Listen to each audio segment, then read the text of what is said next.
माना जाता है कि एग्रीकल्चर के बाद कंस्ट्रक्शन दूसरा ऐसा रोजगार है जो देश में सबसे ज्यादा नौकरियां देता है। कंस्ट्रक्शन को भारत की अर्थव्यवस्था की रीढ़ माना गया है, फिर भी यह सेक्टर इतना असंगठित है। क्यों? आइए जानते हैं हमारे करियर एक्सपर्ट से इस सेगमेंट में, जिसका नाम है करियर काउंसलर।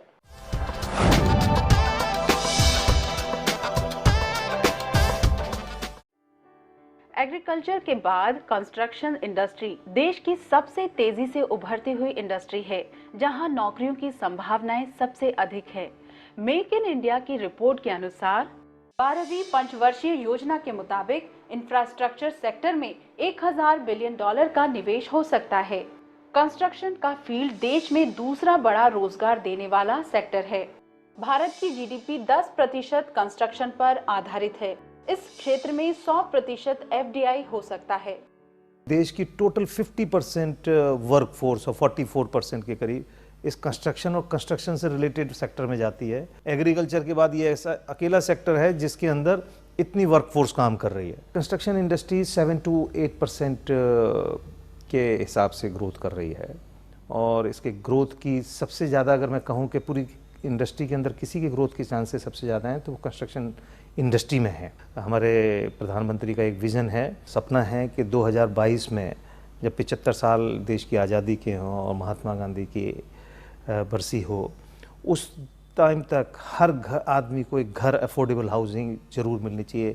उनका एक नारा है, हर इंसान को एक घर ज़रूरी है। तो 2022 तक अगर सोचिए कि हर हिंदुस्तानी के पास एक घर होगा, तो आप सोचिए कि कितनी बड़ी इंडस्ट्री बढ़ेगी। क्योंकि ये खाली घर नहीं बनेगा, घर के साथ इंफ्रास्ट्रक्चर डेवलप होगा, मार्केट डेवलप होगी, रोड डेवलप होगी, स्कूल्स बनेंगे, hospitals, colleges, schools and lot of other infrastructure. So this industry will contribute a lot in total economy. इस बात में कोई शक नहीं है कि ये सेक्टर आने वाले समय में बहुत से लोगों को नौकरियां प्रदान करेगा। इसमें ग्रोथ रेट बाकी क्षेत्रों की तुलना में सबसे ज्यादा मानी जा रही है, लेकिन फिर भी ये सेक्टर असंगठित है। इसके पीछे क्या है वजह, जानते हैं काउंसलर से। Construction industry totally unorganised sector है। इतना लार्ज सेक्टर होने के बावजूद भी, जिसमें करीब करीब 40 मिलियन वर्कर्स जो रिकॉर्ड पर हैं वो काम करते हैं कंस्ट्रक्शन में ही, और अलाइड कंस्ट्रक्शन सर्विसेज में उससे भी ज़्यादा हैं। 40 million if persons are working in industry, और वो still that industry is unorganised. तो ये बड़ी दुख की और वेदना की बात है। कंस्ट्रक्शन इंडस्ट्री ऐसी है जहाँ से घर से निकल के एक आदमी आता है और वो अगले दिन बेलदार लग जाता है। उसकी कोई ट्रेनिंग नहीं होती, वो ट्रेनिंग उसकी इन सिटू होती है।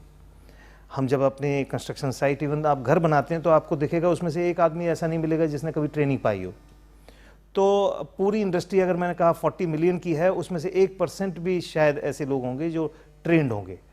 तो ट्रेनिंग नहीं है, ऑर्गेनाइज नहीं है। आज वो यहाँ काम करता है आपकी साइट पर, प्रोजेक्ट खत्म हुआ, उसका पता ही नहीं वो कहाँ चला गया। हो सकता है घर चला गया वो खेती करने के लिए, फिर किसी दिन आ जाता है, ना उसका रिकॉर्ड है, उसके पैसे कटते हैं, उसको कोई देखने वाला नहीं है, ना उसकी ट्रेनिंग के लिए, ना एम्प्लॉयर को पता है उसके लिए सेंसिटिवनेस कितनी होनी चाहिए। तो इस वजह से टोटली अनऑर्गेनाइज्ड है। स्किल डेवलपमेंट की मदद से हम न केवल इस क्षेत्र को ऑर्गेनाइज कर पाएंगे, बल्कि लाखों लोगों को बेरोजगारी की मार से भी बचा सकते हैं। कंस्ट्रक्शन के अंदर मैसन से लेकर वेल्डर, फिटर, ड्राइवर जो हमारे मशीनरी में काम करते हैं, कारपेंटर, पेंटर, इससे रिलेटेड ट्रेड्स हैं जिनके अंदर इनका कैरियर है। टेक्नोलॉजी अपग्रेडेशन के साथ में स्किल डेवलपमेंट शुरू करेंगे। कहने का मतलब है, अभी तक हम ब्रिक एंड मोर्टार की बिल्डिंग बनाते हैं। जिस बिल्डिंग में बैठे हैं आप लोग, ईंट की, गारे की, सीमेंट की, रीइंफोर्समेंट की है। अब जब टेक्नोलॉजी ये है कि फास्ट कंस्ट्रक्शन होनी चाहिए, स्टील ब्रिक्स की, ग्लास की बिल्डिंग्स बन रही हैं, एयरपोर्ट्स बन रहे हैं, तो वो बड़ी फास्ट कंस्ट्रक्शन होती है, लेकिन उसमें स्किल वर्कर भी चाहिए। तो हम लोग ये चाहते हैं कि हमारा स्किल डेवलपमेंट सेंटर जो एनबीसीसी करे, उसमें एक्सक्लूसिवली इसी टेक्नोलॉजी से रिलेटेड स्किल डेवलपमेंट हो।